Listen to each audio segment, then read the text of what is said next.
You know, I don't exactly know where to begin other than to say this. This episode today is very personal. It's about the one that got away, the component that got away, the Hovland HP100 tube preamplifier. This is from almost 25 years ago that I heard it and I fell in love with it, and I loved the sound, I loved the look, I loved the feel, I loved everything about it. Big time, like no other preamp ever. But it was out of my price range. I couldn't quite swing it. And then other things happened in, you know, life. But anyway, so here we are in 2023, and I see that Adam over at Stereo Buyers and High-End Audio Auctions, he had one, and it looked mint, looked great. So I got in touch with Adam, and I said, could you send that over to me, and I'll shoot a video and talk about it? He said, yeah, sure. So we sent it over. Thank you, Adam. Because the danger of doing something like this is that after all these years, I built it up in my mind, maybe it would be a letdown. But here's the good news. No, it's everything I thought it was and even better.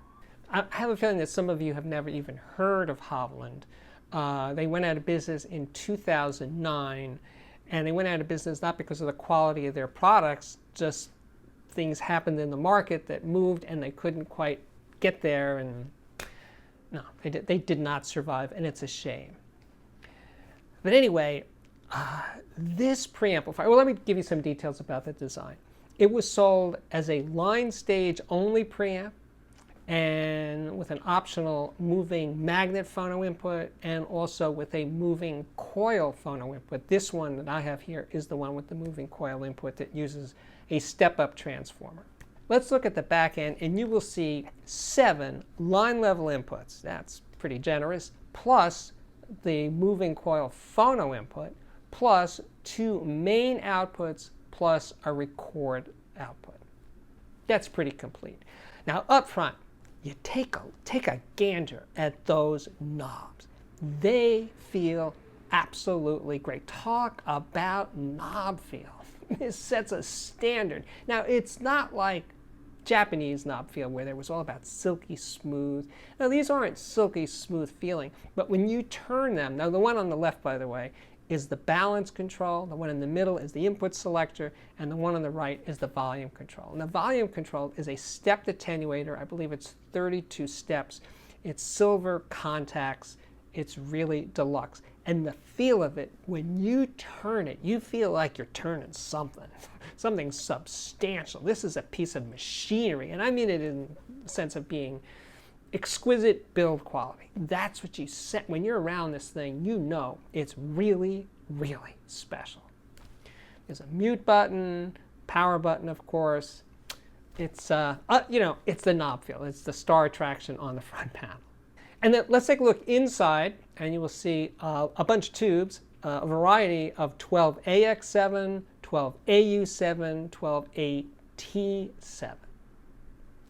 Great capacitors, because Hovland was known for their capacitors. They sold capacitors. I think they were making capacitors long before they were actually making preamps. So they were known for making, at that point, the best capacitors in the world. Or let's say, some say, the best capacitors in the world. And by the way, since this is an all-tube preamplifier, its output impedance, especially of this time period, is fairly high, 2,500 ohms. And all that really means to you non-techies is that you need to match it with a power amplifier that's fairly high in impedance, at least 20,000 ohms or higher.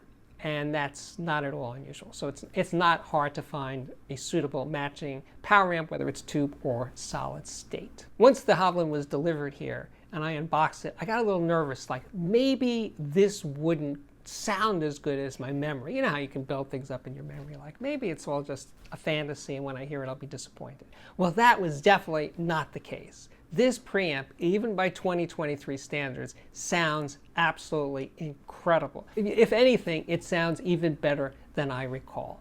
And the thing that got me right away was the way it images. It presents this big sound field, but there's a density to the sound of the instruments within the sound field. I don't want to use the word holographic, but it has this volume to it. I don't mean volume as in loudness. I mean volume as in terms of the solidity of the sound of each instrument and vocalist in the sound field.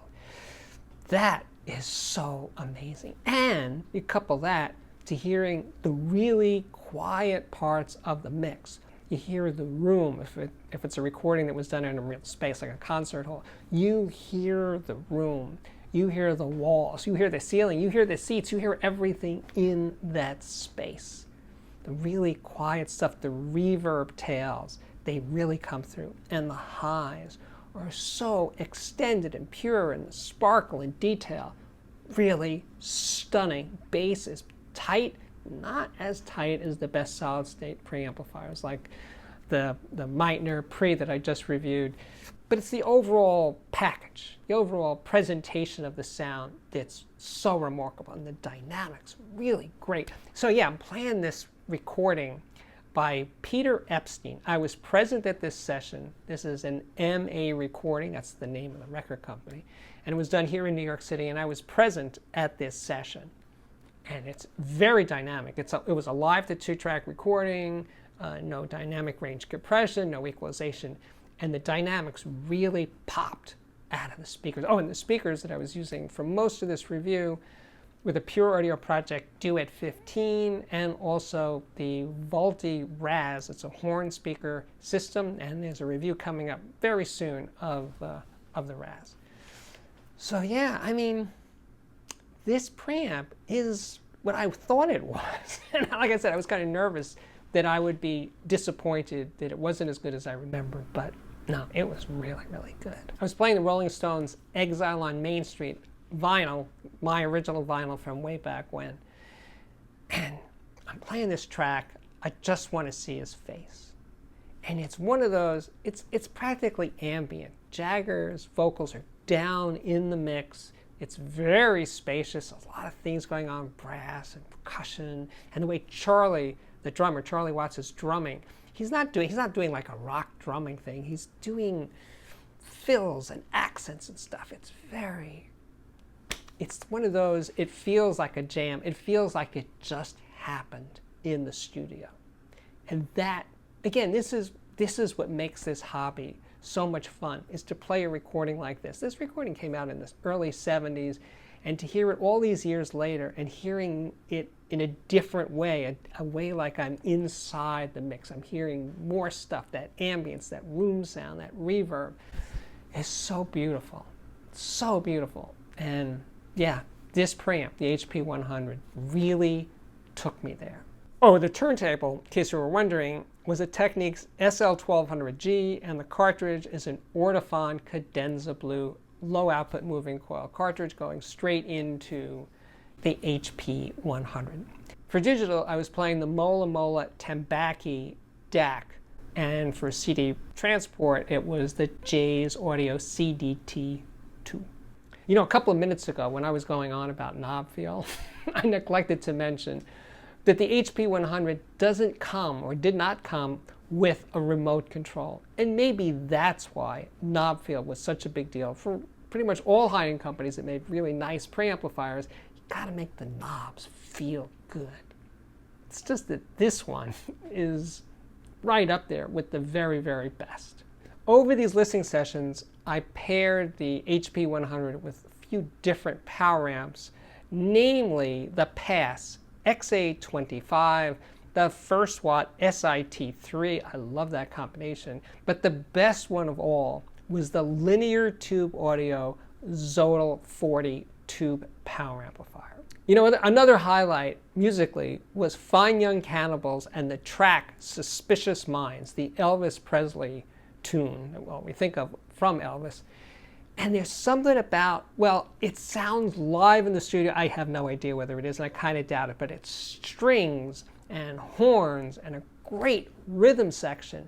And it just feels like they really are playing together. And the airiness of the top end, but that forward motion, that energy of these human beings playing music together was just such a thrill. And that's what this preamp does so well. Now, it's not the ultimate in detail, resolution, and clarity and all that. It's really good. But modern solid-state preamps do better, no doubt about it.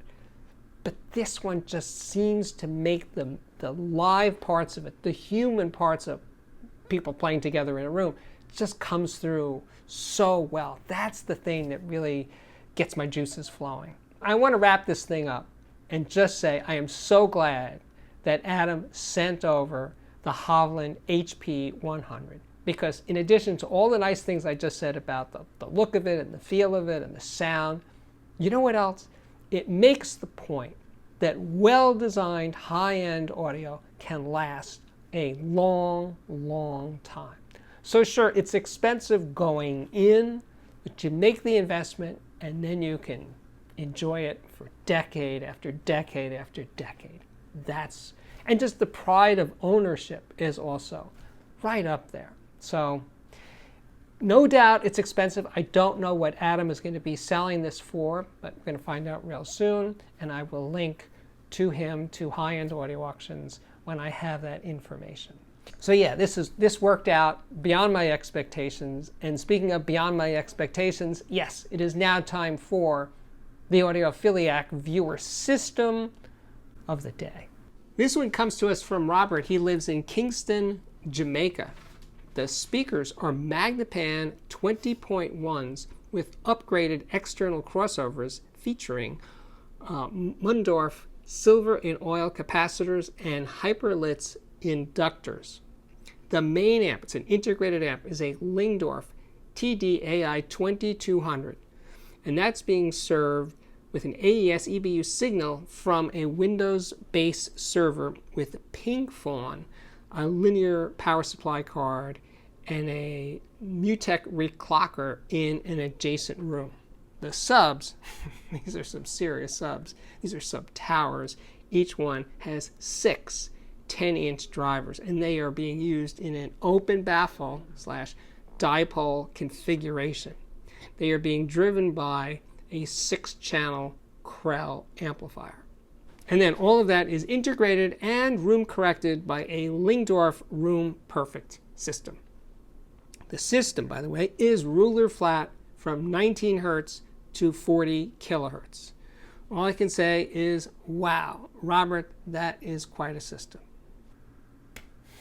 Okay, we are back. My name is Steve Guttenberg, and I am the Audiophiliac. If you like what I'm doing here on the channel by doing vintage reviews and my chats with Herb Reichert and the Audiophiliac viewer systems of the day, and of course, lots and lots of reviews and think pieces, please consider joining my Patreon. The address is on the screen right now. It's super easy to do. Patreon accepts all currencies, UK, Europe, US, of course. You can join for a month or two or stick around for years. Many people do. And if you like a video, please hit the like button. And if you have yet to subscribe, join us on our way to 250,000 subscribers. What else? No, that's it. My work here is at last complete. Thank you again for watching, and I really, really do hope to see you back here again very, very soon. Bye-bye.